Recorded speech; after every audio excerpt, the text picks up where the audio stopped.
Good morning mga idol, samahan niyo ako dito sa taniman ko upang pasyalan natin ngayon, ano. So bali yan, galing pa ko yan sa sapat, numuwi ko yan, so papunta ko dyan sa taniman ko. Gusto ko sana siyang pasyalan kasi sa mahigit 3 linggo na pagantay, pinuntahan ko na, tinignan ko na siya kung ano naman sitwasyon niya ngayon, no. Ayan, tingnan niyo naman yung pula ko, kitang kita yung sa lupa na namumula talaga yung ano niya, buhay na talaga siya dyan. Yan na kalawak na yan, bali ano yan, bali 6 na tao yan, 6 yan na kahon. So bali ano, taniman ko lang dyan, dalawang kahon lang yan.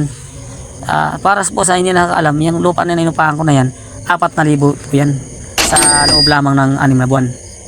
Ayan, no, tingnan nyo naman kung gaano kalawak yan. Yan ang nahagip yan ng mga kamera na madamo, patay na yan, damo na yan. Ginamitan ko na yan ng clear out bago ko siya tinaniman. Bago muna siya tinaniman pala, clear out ko siya. Pagkatapos to clear out, inantay ko yung 1 linggo bago ko siya tinaniman. So bali na yan yung mga damo na yan, pag-spray ko na yan, na patay na yan sa 1 linggo.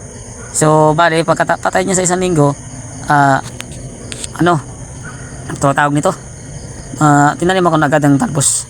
So yan, so yun nga pala, yung bago naman ulit na tanim pa lang, yung puti ko dyan na ipakikita ko sa inyo, na 3 bandil yan. Yan, papunta na ako dyan, so malapit na ako dyan sa puti ko na yan. So nga pala, ibibigay ko yan sa isang kapitbahay dyan sa ito yun, no? Yan ang bagong tanim ko na puti, medyo possible na, malapit na siya mag harvest dyan sa puti ko, kasi mahigit 1 kalahating dangkal yan ang haba na yan sa loob lamang ng 3 linggo. Yan, no? Tingnan nyo gaano makalawak ang taniman ko na yan.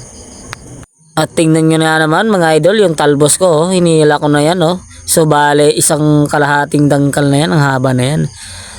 Makalipas lang yan ng 2 linggo mga idol, so maharbisan ko na yung puti tsaka pula ko. Yes, thank you Lord. Salamat talaga Panginoon sa biyayang binigay mo sa amin. At siya nga pala yung pula ko, binigyan ko na yan ng at ito nga pala yung ipapakita ko sa inyo, yung 1 kahon na binigay ko sa taga doon, nakatira doon sa may lupa. Yan, papunta na ako dyan sa ipapakita ko sa inyong 3 bandil na natanim kong puti. So bale, habang naglalakad ako dyan, napaisip ako nasa na yung pinatanim ko, kasi parang hindi para diligan yung tanim namin dyan sa kanyang sariling taniman. Yung pinuntahan ko, 3 araw pa lang guys. Tingnan nyo naman guys, buhay na. Makikita nyo guys, yan, buhay na yan guys. 3 araw pa lang yan guys, So bali, yan ibig sabihin pala niyan, yung nagtanim yan, magaan ang kamay. So ibig sabihin, pag magaan ang kamay, mabilis mabuhay ang talbos. Yan, tingnan nyo naman, namumulaklak na. Yan, bigay pa yan ng pinsan ko. At ito nga pala yung palakol tsaka talbos na pinapakita ko sa inyo. Ang tawag nito dito sa amin, asarol. At ito naman yung talbos na dala ko, puro good yan guys. At saka yan, dala ko na pala guys na talbos, itatanim ko yan, itatabi ko yan sa puti,